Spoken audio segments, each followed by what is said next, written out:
मस्तिष्क में व्याप्त होता है। तो वह युद्ध ज्ञान से लड़ा जाता है, जिसकी चर्चा सर्वप्रथम इस विश्व में गौतम बुद्ध ने की थी। अभी आप लोगों ने कहा बुद्धं शरणं गच्छामि। आप लोगों को लगता होगा कि मैं बुद्ध की शरण में जा रहा हूं। नहीं, पहला ही संदेश उन्होंने कहा था, स्वयं प्रकाशित बनो, स्वयं एनलाइटेंड बनो, ज्ञान की शरण में जाओ, बुद्धि की शरण में जाओ।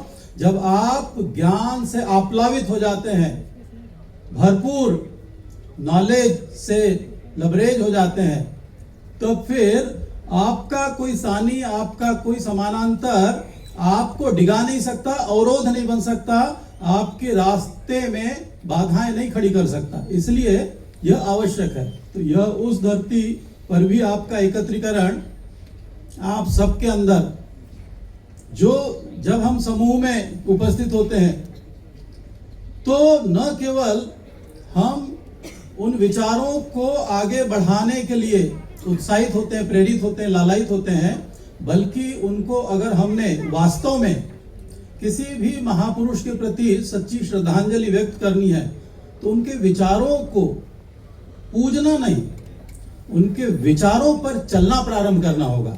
ये सबसे बड़ी हमारे लिए देन होनी चाहिए। और यही वजह है कि आज के दिन पूरे विश्व में बहुत सारे विश्वविद्यालयों में, चाहे वो कोलंबिया विश्वविद्यालय हो और चाहे ऑस्ट्रेलिया हो, बहुत सारी जगह काफी लोग हैं जो इस आयोजन को कर रहे हैं। उस आयोजन में भीड़ लाई नहीं जाती है, उस आयोजन में पकड़कर लोगों को बुलाया नहीं जाता है। जो स्वप्रेरित, स्वतः प्रेरणा से वहां उपस्थित हो जाए, वह आयोजन डॉक्टर अंबेडकर जयंती होती है।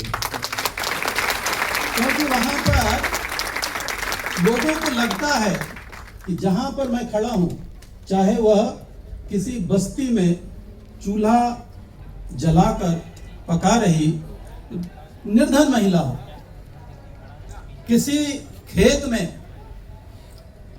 अगर उनकी आंखों में एक चमक व्याप्त है तो उसे लगता है डॉक्टर बाबा साहब अंबेडकर उनके बगल में खड़े हैं। ये इस नए जमाने की देन है और इसी को हम केवल सोशल मीडिया पर लोग चाहे कितना भी क्रिटिसाइज करने का प्रयास करें, लेकिन वह सूर्य की तरफ थूकने की तरह यह वापिस उन्हीं पे आएगा। क्योंकि यह ऐसे दैदीप्यमान सूर्य है जो अपने आप में हर व्यक्ति के लिए प्रेरणा स्रोत है। कोई इसे दायरे में ना बांधे, कोई इसे कंपार्टमेंटलाइज ना करे, किसी भी जगह पर हो। और यही वजह है कि बहुत सारे लेखकों ने जो अलग अलग समय में उनको कंपेयर किया है, मैं बता देता हूं कि उनको कहा गया कि जैसी लिटरेरी, साहित्यिक जिसे हम कहें, और विजडम वाली बुद्धिमत्ता उनमें रही है, सैमुअल जॉनसन जैसी उनके अंदर यह भरी हुई थी।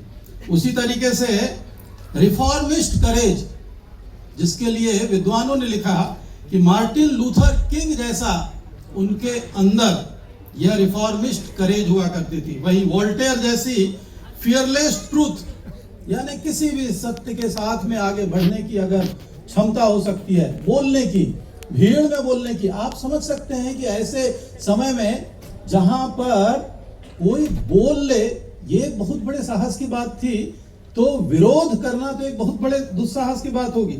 और वहीं पर स्कॉलिस्टिक समय पे अगर आप देखें, विद्वता से भरे हुए अध्ययन, कितने पुस्तकें वो पढ़ते रहते थे, ढेर की ढेर पुस्तकें।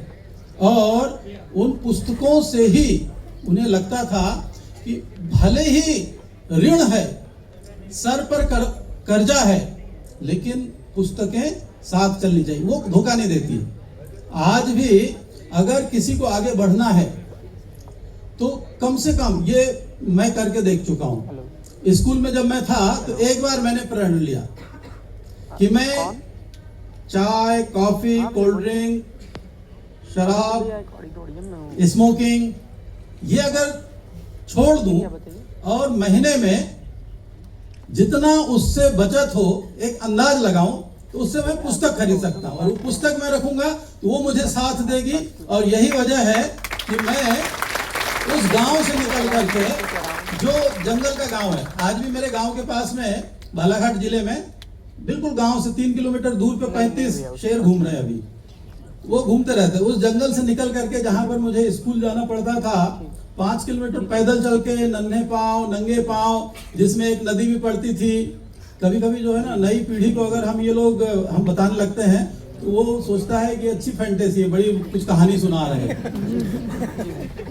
तो वो ऐसा कैसे होता है? इतनी बढ़िया सड़कें वो देख चुका है, इतनी बढ़िया गांव गांव में बिजली देख चुके हैं। हमारे गांव में वास्तव में बिजली नहीं थी, वो ढिबरी कहते थे हम उसको, जो चिंदी लगा के एक शीशी होती थी, उसमें फंसा करके मिट्टी का तेल डाल करके, और वो घूमती रहती थी उसकी लौ, और बार बार धुआं जो है आंख की तरफ आ जाता था। आदमी सोने की कोशिश करता था, धुआं आएगा तो सोएगा।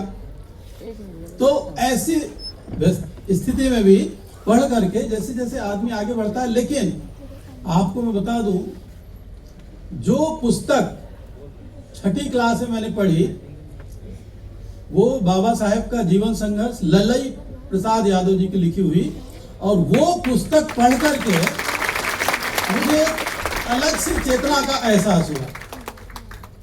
अलग सा एक अंदर जैसे होता है, रोमांच आ जाता है, साहस आ जाता है, आत्मविश्वास आ जाता है, और फिर लगता है कि हम भी कुछ कर सकते हैं।